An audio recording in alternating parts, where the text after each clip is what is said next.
Munson. Chair, two brief questions.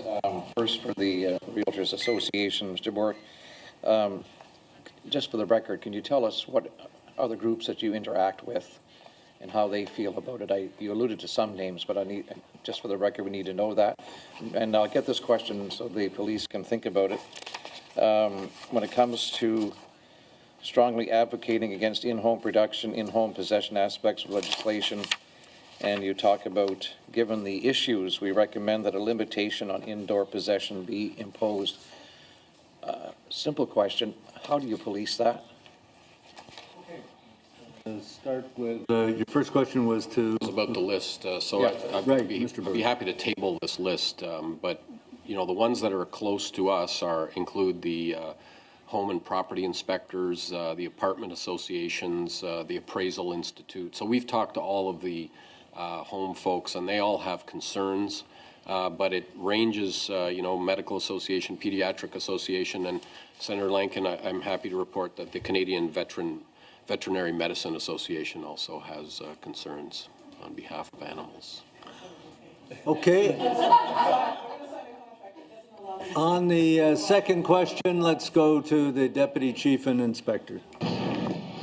So how this typically would probably come to our knowledge would be one of a couple ways. Is one, that we're there for another call, and then our members are able to identify or see a large volume of cannabis, which is over and above what they are entitled to have.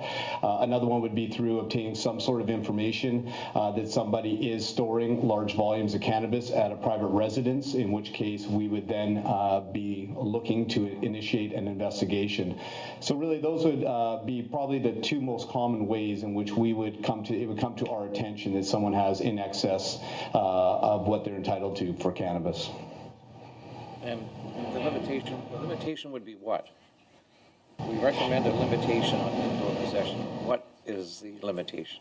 Do you have a number? Yeah, we have not provided a number purposely because there are a lot of variables. As we said, if indoor cultivation is permitted, typically that would be approximately 12 ounces every 3 months. So there is sort of a foundation that I think the Senate could look at. If plants are not required, or allowed, I should say, like I said, a heavy consumer of cannabis would be in that range of 11 grams per week. So like I said, just using an average, let's even go to 50 grams for one adult user a month. Use that as a foundation for perhaps a house that has 3 or 4 adults in it, would be something that, and we understand there has to be a little bit of room in there for, we get the fact that there could be a party or something. We certainly don't want to be, policing or having to oversee, small amounts that someone's over, but to find a reasonable amount that would be not consistent with somebody who's looking to divert a product into the illicit market. Okay.